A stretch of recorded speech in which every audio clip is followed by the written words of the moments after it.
Hai hai semuanya, kembali lagi dengan aku Farida Lailik Inayah yang akan membahas salah satu buku yang baru selesai aku baca nih.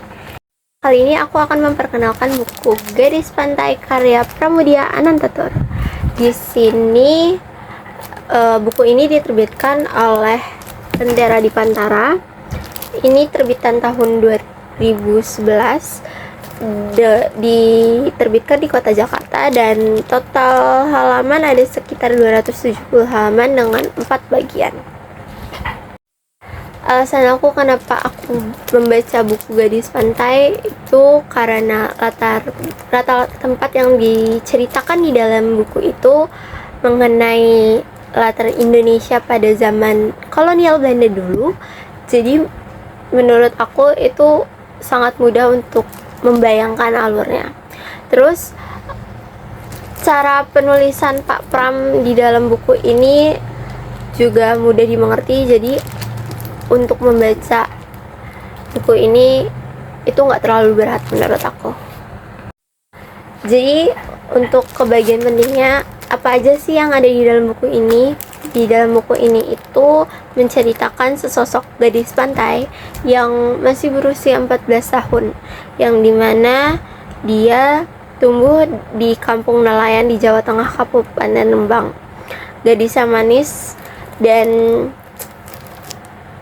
pada masa itu dia tiba-tiba dibawa ke kota dan dinikahkan oleh seorang bendoro, seorang priayi yang ada di Jawa Tengah ini. Bendoro sendiri adalah seorang priayi Keresidenan Rembang yang bekerja sebagai pegawai Belanda. Dengan adanya jabatan sosial yang Bendoro punya, beliau seenaknya mengambil kehidupan gadis pantai menjadi seorang gundik.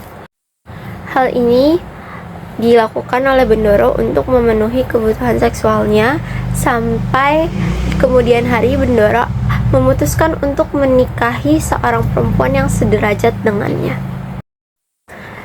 Selain merebut paksa kehidupan gadis pantai, Bendoro juga menikahi gadis pantai dengan sebilah keris, yang dimana dalam tradisi feodalisme di Jawa, seorang Bendoro harus mewakili dirinya dengan sebilah keris untuk menikahi seorang perempuan yang berasal dari golongan bawah.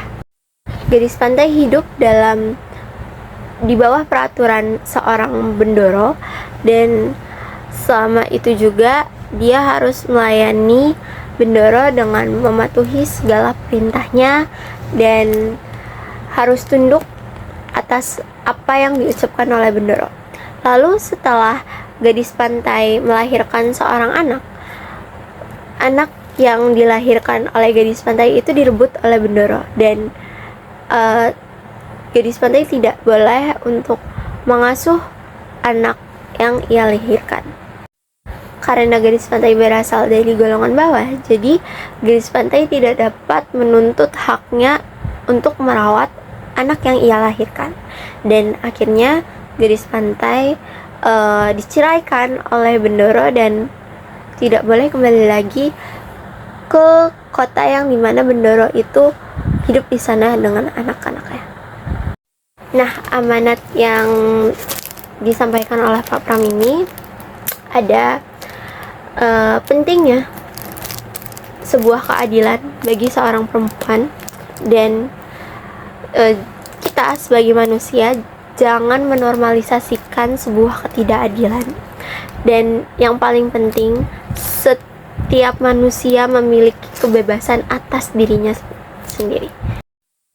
Nah, di dalam buku ini tersaji beberapa informasi penting yang tentunya terjadi di kehidupan kita, terlebih di masa dahulu, yang dimana ada sistem feodalisme yang terjadi di Pulau Jawa.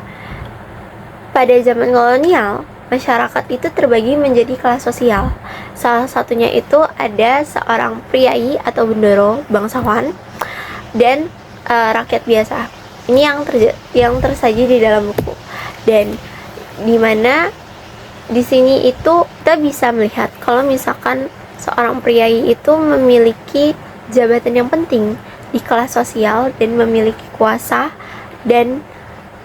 terhadap harta dan sosial. Di sini Bendoro bisa dilihat, Bendoro itu memiliki kuasa penuh terhadap kehidupan seorang gadis pantai, dan gadis pantai tidak bisa apa-apa selain mematuhi peraturan atau perintah yang keluar dari mulut seorang Bendoro. Di sini juga menunjukkan bahwa rakyat biasa seperti gadis pantai itu tidak memiliki posisi tawar dalam struktur sosial.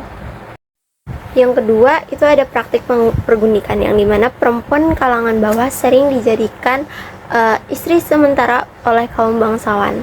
Di sini, gadis pantai dinikahi oleh seorang Bendoro, lalu setelahnya ia diceraikan setelah melahirkan anak. Dan di sini itu benar-benar nunjukin kalau misalnya perempuan itu hanya dijadikan objek dan tidak memiliki kendali atas dirinya sendiri.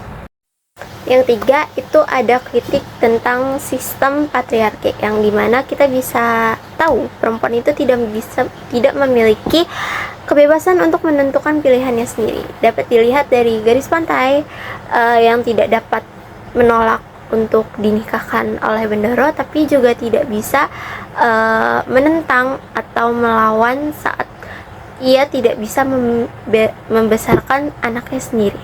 Bisa kita lihat kalau misalnya posisi perempuan berada lebih rendah dibanding posisi laki-laki. Lalu yang keempat, itu ada kesenjangan pendidikan dan sosial, yang dimana kita tahu pada zaman kolonial itu yang mendapatkan pendidikan hanyalah kaum-kaum tertentu, termasuk ke kaum bangsawan, dan kaum-kaum seperti gadis pantai atau rakyat-rakyat biasa itu tidak mendapatkan pendidikan. Dan di sini dapat kita lihat kalau misalkan kondisi ketimpangan pendidikan itu sangat terlihat jelas di masyarakat. Nah, di sini aku mau ngajak kalian untuk membaca buku Gadis Pantai. Jadi menurut aku di dalam buku ini nggak cuma ngebahas tentang cerita gadis pantai, tapi juga penulis seolah-olah ngajak kita untuk masuk ke dalam kehidupan gadis pantai yang penuh batasan dan penuh tekanan, tapi masih punya perasaan dan masih punya secerca harapan.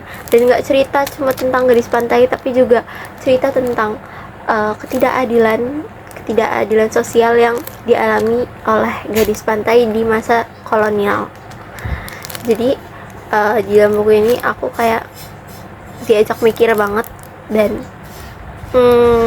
tapi buku ini bagus untuk dibaca dan alurnya juga mudah buat dipahami. Oke, segitu aja dari aku. Wassalamualaikum warahmatullahi wabarakatuh. Bye bye.